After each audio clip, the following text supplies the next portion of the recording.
Salut à tous. Aujourd'hui, on plonge dans Pluribus, la toute nouvelle série du créateur de Breaking Bad. Et attention, il faut s'accrocher, parce que le point de départ est probablement l'un des plus étranges qu'on ait entendu depuis longtemps. Voilà, c'est la phrase d'accroche. Une seule phrase qui retourne complètement le cerveau. Comment ça, le bonheur serait une menace et le salut viendrait du malheur? C'est ce paradoxe incroyable qui est au cœur de toute l'histoire. C'est la grande question, évidemment. Alors, pour comprendre, il faut plonger dans l'univers de la série, un monde qui a été totalement bouleversé par un événement absolument dingue. Cet événement, on l'appelle le Grand Ralliement. Oubliez tout ce que vous connaissez sur les apocalypses, les zombies, les guerres. Ici, la fin du monde, c'est une sorte de bonheur universel et constant. Mais alors, comment on en est arrivé là? Ok, alors on va décomposer ça. Tout part d'un signal venu de l'espace. Ouais, carrément, à 600 années-lumière. Et ce n'est pas un message, c'est une sorte de recette pour une séquence d'ARN. Des scientifiques la recréent en labo, et là, un tout petit truc, une morsure de rat de laboratoire, et c'est parti. L'infection se répand à une vitesse folle, sauf qu'elle n'est pas là pour tuer, mais pour connecter les gens entre eux. Ce qui nous amène à ce concept un peu fou de conscience collective. Les personnes infectées, qu'on appelle les ralliés, ne sont plus des individus. Ils ne forment plus qu'un seul et même esprit. Imaginez, les souvenirs, les émotions, les pensées, tout est partagé. Le résultat, une humanité en paix, unifiée et parfaitement heureuse. Seulement voilà, cette paix, elle a eu un prix terrible. Plus de 886 millions. C'est le nombre de morts pendant le chaos initial du ralliement. Pensez-y. Des accidents de voiture, des avions qui tombent, des chirurgiens qui s'arrêtent en pleine opération. Cette transition vers l'utopie a été d'une brutalité sans nom. Ça nuance un peu l'idée du monde parfait, n'est-ce pas? Donc on a des milliards d'esprits connectés. Mais au milieu de tout ça, il reste quelques grains de sable dans l'engrenage. Quelques individus qui, pour une raison ou une autre, n'ont pas été ralliés. Et c'est là que notre histoire commence vraiment.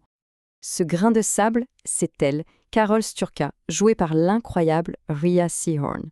C'est une auteure qui a du succès, mais dans sa vie, elle est juste profondément malheureuse. Et le sort a voulu qu'elle soit l'une des 12 personnes sur toute la planète à être immunisée. Ce tableau résume parfaitement la situation.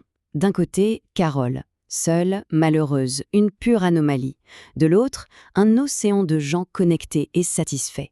Mais le plus dingue dans tout ça, c'est que la différence n'est pas juste psychologique. Non, son état à elle est une menace, une vraie menace physique. Et voilà le point de bascule.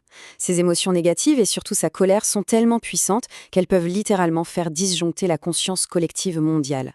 Une de ces crises de rage a provoqué des sortes de convulsions planétaires qui ont tué des millions de ralliés. En gros, son mal-être personnel est une arme de destruction massive.